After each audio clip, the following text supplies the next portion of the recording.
கிருஷ்ணகிரி மாவட்ட செய்திகள் வாசிப்பவர் செல்வம். கிருஷ்ணகிரி மாவட்ட தமிழக வெற்றி கழகம் சார்பில் வீரமங்கை வேலு நாச்சியாரின் 295வது ஆண்டு பிறந்தநாள் தின விழா மிக சிறப்பாக கொண்டாடப்பட்டது.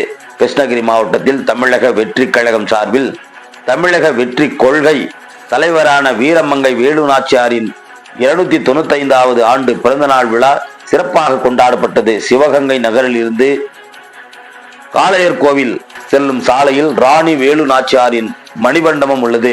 ராணி வேலு நாச்சியாரின் வரலாறு என்பது வடநாட்டு ஜான்சி ராணியின் வரலாற்றை விட முந்தையது. கிருஷ்ணகிரி புதிய பேருந்து நிலையம் அருகே அண்ணா சிலை எதிரில் நடைபெற்ற இந்த பிறந்தநாள் தின விழாவில் தமிழக வெற்றி கழக மாவட்ட தலைவர் வடிவேல் தலைமையில் வேலு நாச்சியாரின் திருவுருவ படத்திற்கு மாலை அணிவித்து மரியாதை செலுத்தப்பட்டது.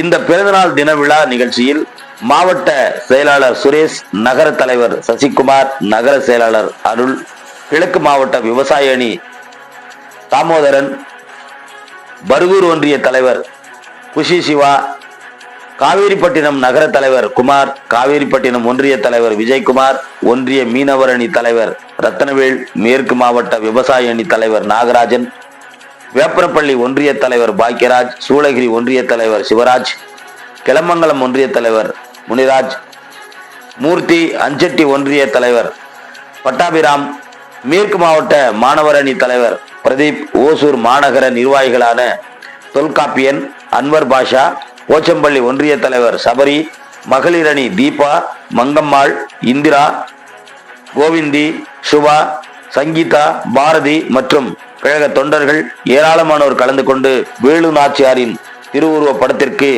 மலர் தூவி மரியாதை செலுத்தினார். பின்னர் பொதுமக்களுக்கு இனிப்புகள் வழங்கப்பட்டது என்பதும் குறிப்பிடத்தக்கது.